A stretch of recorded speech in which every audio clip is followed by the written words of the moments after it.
Hello, my name is Jeffrey McIntyre. This is my presentation, Spiral Upward, a framework for engendering reflective output. I work at Conda Institute of Foreign Languages. This is for JALT 2021.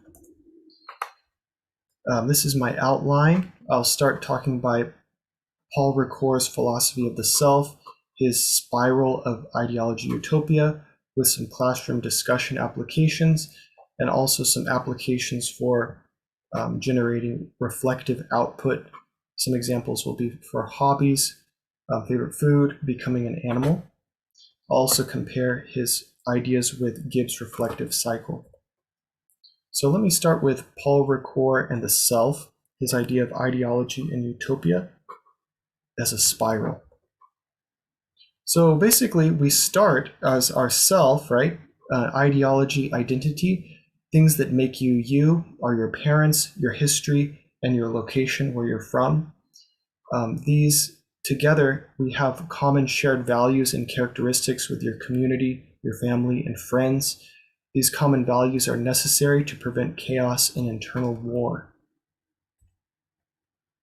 Another example of the ideology identity is a photograph of you, which doesn't change, but captures you, your thoughts, your world, at a certain past time of your life. So just think of a photograph as the ideology identity. It's like a set part of you. Another aspect is your utopia, things that you can become, who you are trying to become or could become, role models, goals, your influences, future you, a possible you. An example of utopia identity is a story which contains role model, a representation of something that you can become. So these are basically things that are influencing you, that you are not yet, but you could be. So for Paul Ricoeur, ideology, which is where you start, right? Your values that you start with your family, your history, will encounter a utopia, maybe a character in a book or a new way of existing. Maybe through a conversation with a friend, a new idea about a topic. And we will need to mediate that new idea through our existing ideology, which we get from our history, our family, our location. And that new idea will be mediated.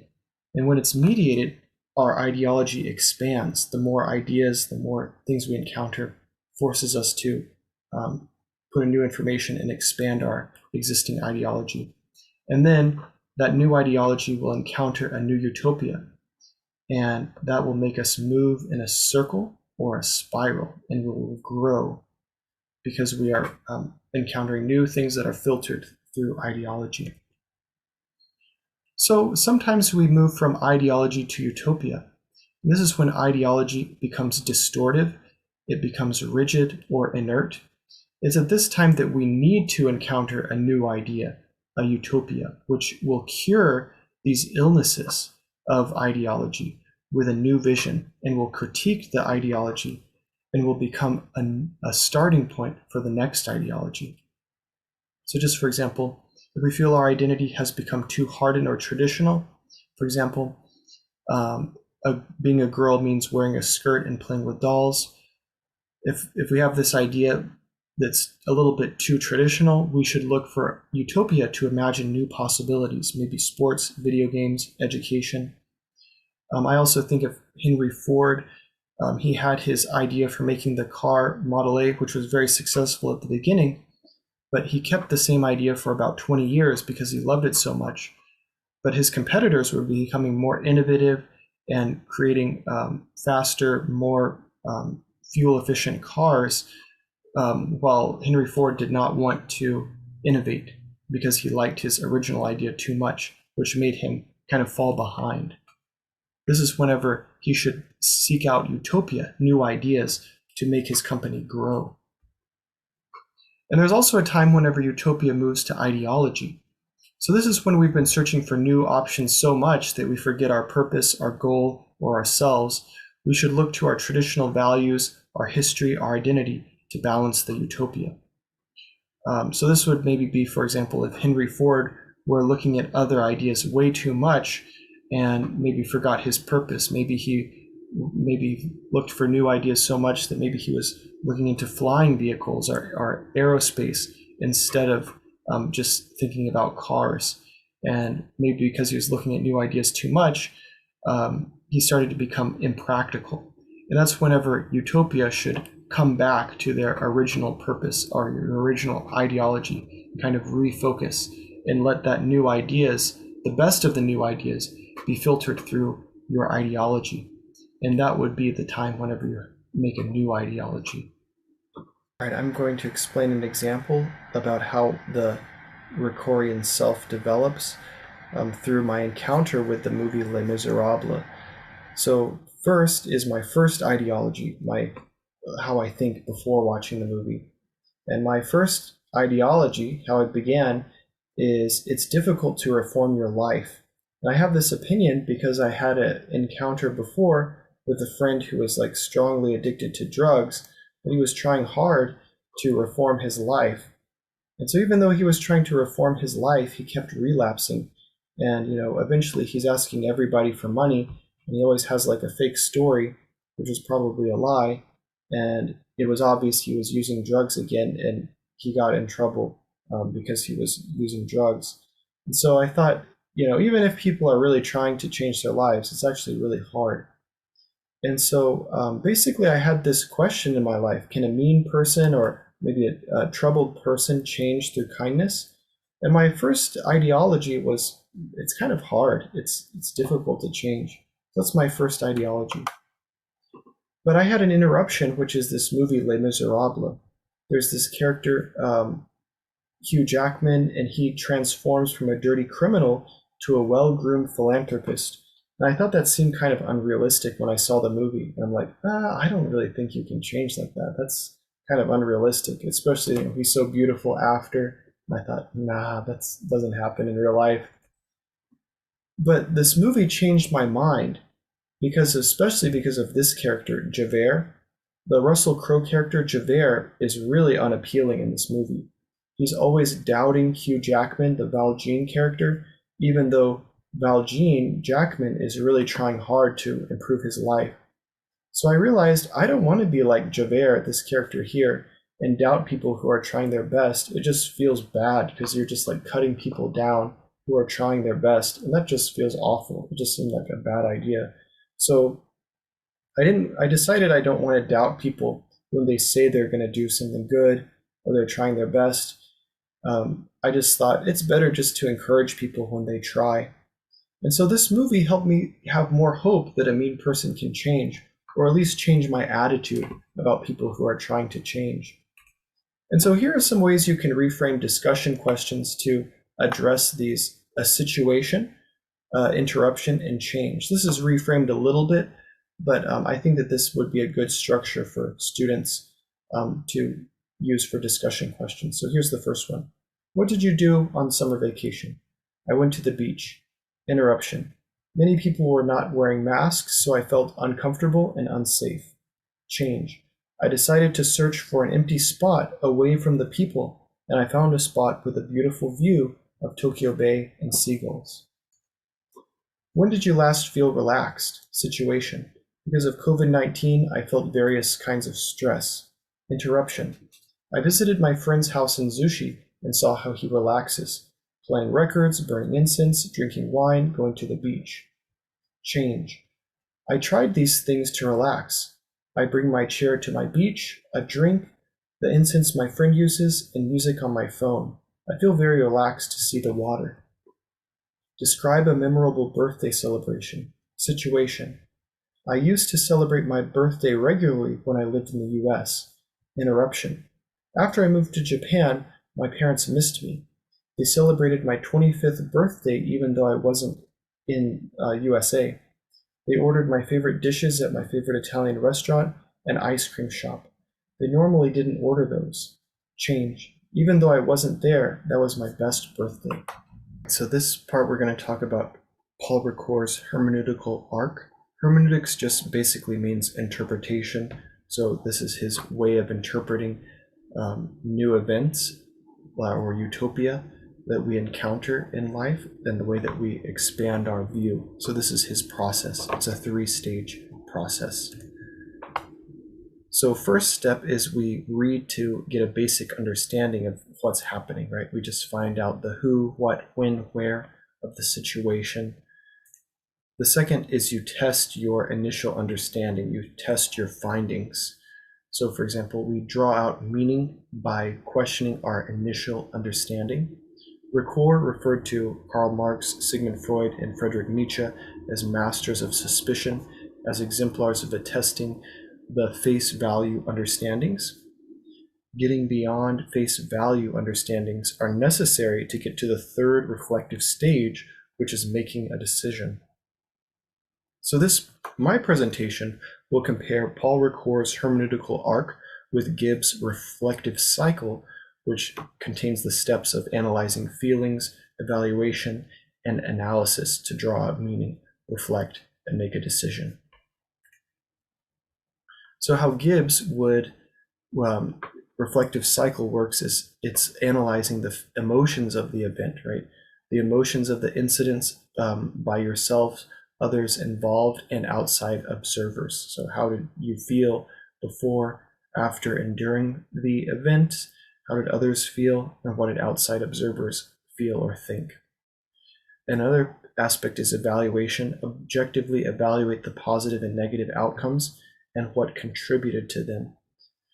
This is the Gibbs reflective cycle. But how Ricoeur would test the findings of our initial understanding would be to use a method to get beyond face value understandings.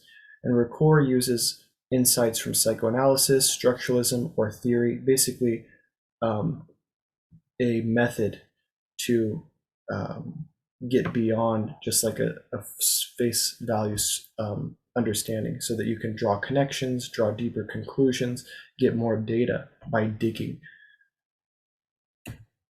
So for Paul Ricoeur, we dig so that we have a deeper understanding, so that we can take a post-critical guess at the meaning. That's what Paul Ricoeur's third stage is. We make a conclusion based on a critical analysis of the situation.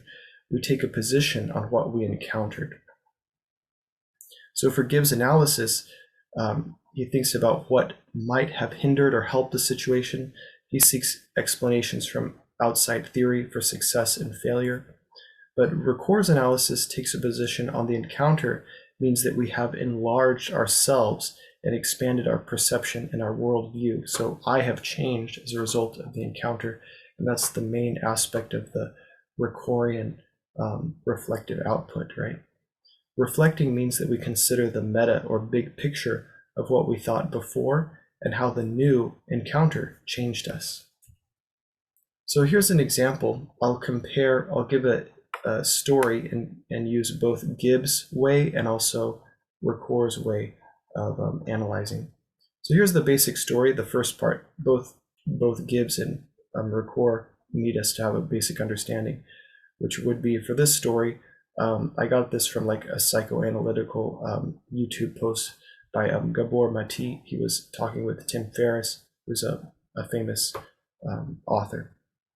So the story goes like this. I ordered a maintenance worker to repair a window in my house. The maintenance worker never came as I requested. I complained to the maintenance worker's company. So test your findings via Gibbs' reflective cycle. So the feelings were sad and angry because the worker didn't fulfill the commitments. I felt disrespected.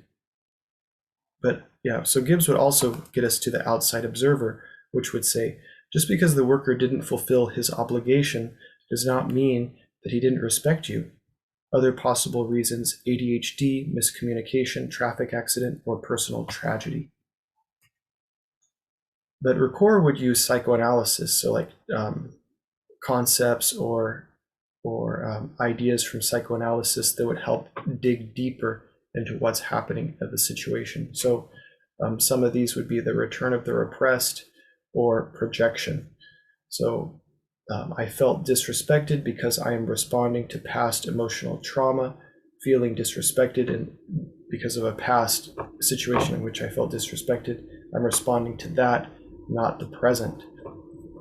And I'm projecting my trauma onto the current situation. You must be disrespecting me. So I would interpret the situation through these psychoanalytical concepts. That's how one way that we could do Paul Ricoeur's hermeneutical art, is using tools from psychoanalysis to dig deeper and have a deeper understanding of the situation.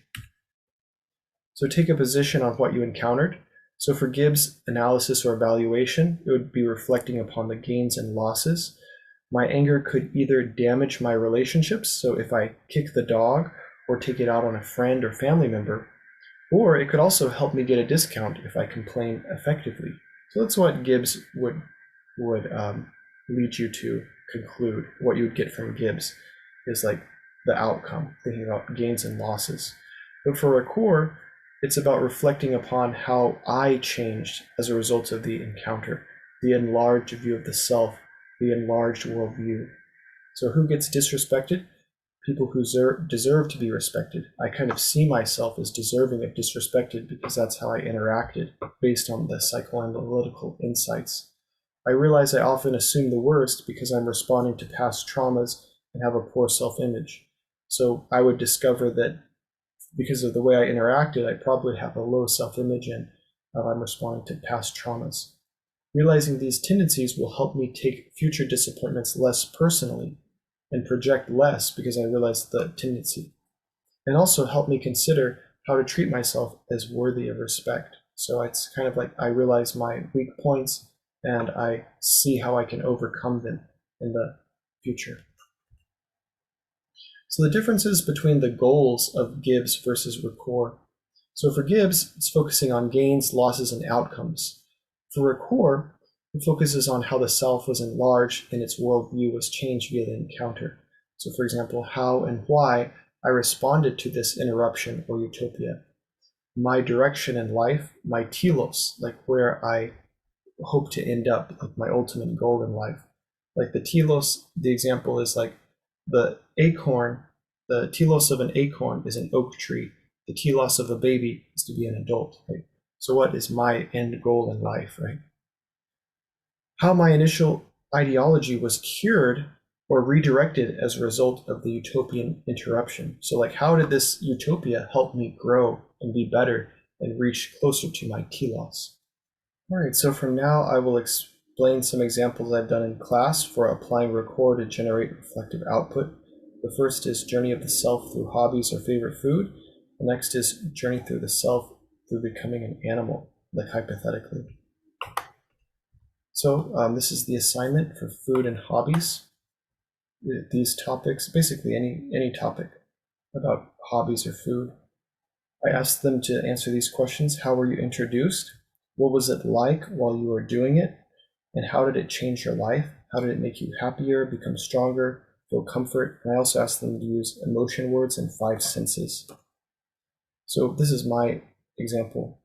So Teenage Mutant Ninja Turtles, these were my first heroes when I was a kid. And do you know what their favorite food was? It was pizza. And so my first image of pizza was that it was really fun and exciting, and my heroes liked pizza. And they ate pizza when they were celebrating after they beat the enemy, and they were eating at the end of the episode.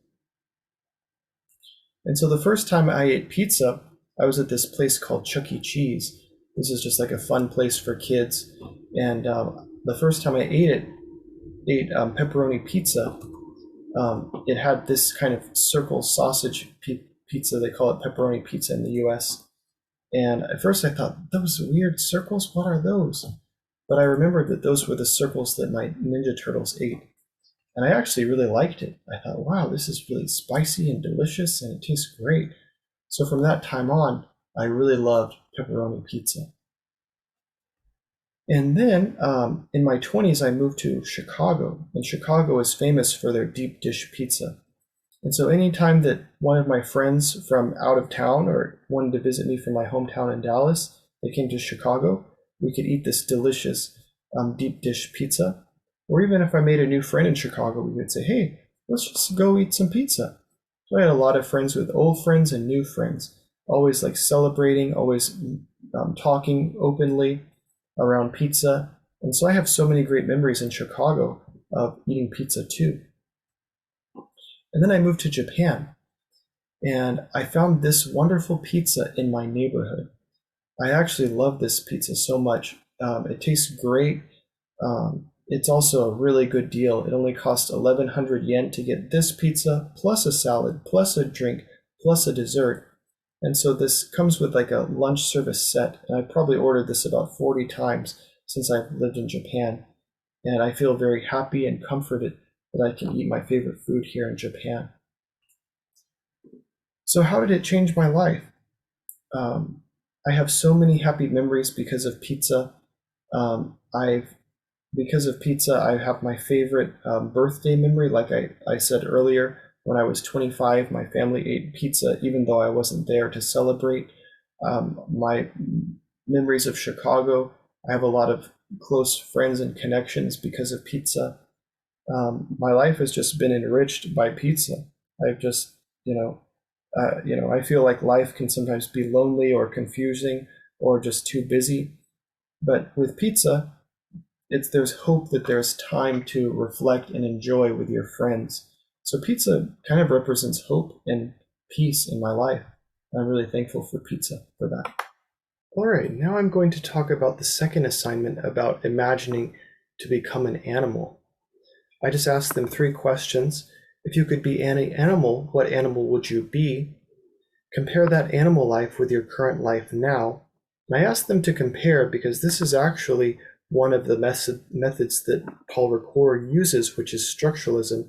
And I made my last JALT presentation about applying structuralism in this way. So if you want to know, you can check that out. What do you think you would learn from being an animal during that time? So I would choose a lion because I felt lions are beautiful animals. They're powerful. They run fast in the sun and roar, and they chase other animals. And I thought, that sounds exciting. They also have human-like arms. And I thought, I don't want to give up my arms if I were going to become an animal. And I felt like lions have arms so they could hug and grab and run. That sounds exciting. So that's one reason why I want to be a lion. Comparing with my life now, I am a teacher and I really enjoy teaching. It's fun to explain. But I live in the city and I rarely run free like lions. Lions are always in the sun and they're with other lions and they seem to have a good relationship with others. But I'm in the city and sometimes I feel disconnected from the people around me on the train. I never talk to them. And so that feels like I wish I was a lion, I wish I could do that. Of course, I have my family life now and that's good, but it would be nice to, be together with a group like lions are. And lions also eat raw meat. And I feel like I could do that. Raw meat sounds good. I eat sushi sometimes. And so that sounds pretty good. Like, I think that being a lion would actually help my life. Right? I would learn how to have more passion, more life in the sun. I'd learn how to chase other animals and get what I need in life. And I would also learn how to work with others and just dominate and be powerful and have friends and be in a group. And I just think that sounds awesome. So I would like to be a lion. I think it would give me more passion and help me how to run and chase. And I think that would be great. So those are the things I think I would learn if I became a lion. So these are the final thoughts about applying the Ricoeurian spiral. The interactions must be thought about, analyzed, and responded to. And we should consider how the self grows via encounters. Consider the self's trajectory before and after. Consider the self's ultimate goals, and explain why one option was chosen as opposed to others. Here is the bibliography, and thank you for watching.